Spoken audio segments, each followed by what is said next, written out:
Many people look forward to retirement. Others are afraid because they just haven't been saving for that day and feel they'll never be able to stop working. Regular contributor financial planner Rob Wilson says, unfortunately, that is the situation for a lot of people. Hi, Rob. Good morning. Yeah, retirement. A lot of people not very comfortable about their futures. No, I tell you what, I think I know now how Richard Simmons must feel when people talk about the obesity problem in America, because I spend my days and nights and evenings trying to convince people how important it is to save for retirement, and then you get reports about how much we're not saving, and it's a little disheartening at times. But you know what? Every day that you wake up gives you an opportunity to do better. So we do have a chance to right those wrongs. So tell me about this latest survey that showed really the dire circumstances a lot of people are in. Yeah, so a recent study just came out and it says that 60% of Americans have less than $25,000 saved for retirement, and in the context of retirement, that is pretty much zero. Okay, because you can't live for 30 years on $25,000. No. And so in addition to that, just 14% of people are confident that they'll have enough money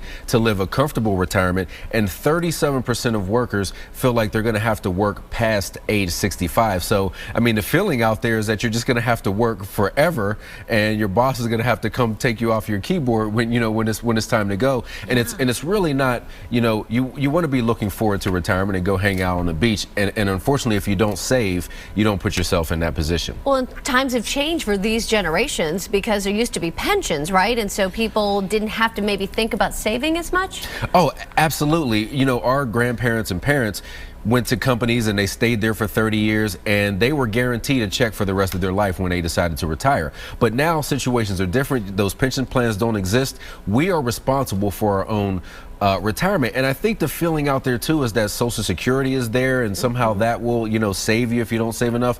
But you know what? The average Social Security benefit is only about $1,200 a month, and the max is $2,300. So regardless as to whether Social Security is going to be there for you and I or not, your savings are going to have to make up the bulk of your retirement income. So what is stopping people or preventing them from saving?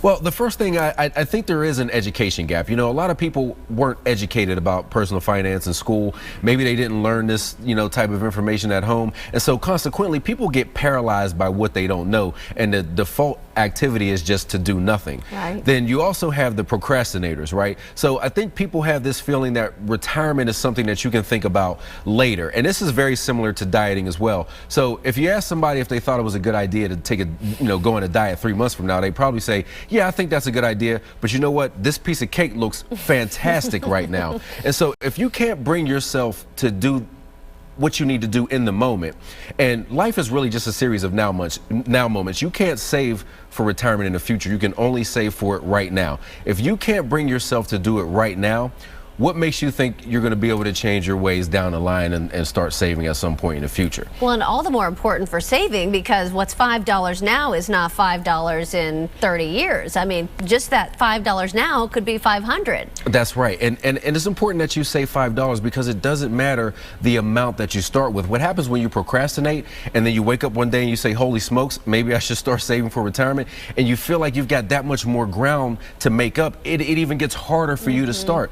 But even if you just took $20 a week and you saved it for 30 years and you got 10% a year on that, you'd have $171,000. Yeah. So even though people aren't earning as much as we did, median incomes are down, and I'm sensitive to the fact that people are struggling right now. Yeah. But with just $20, you could put yourself in a much better situation. And so say again, the $20 could turn into how much? $170,000 over 30 years. Wow. If you can get 10% annually on that investment. If you just save $20 a week. $20 wow. a week. All right, we can do that.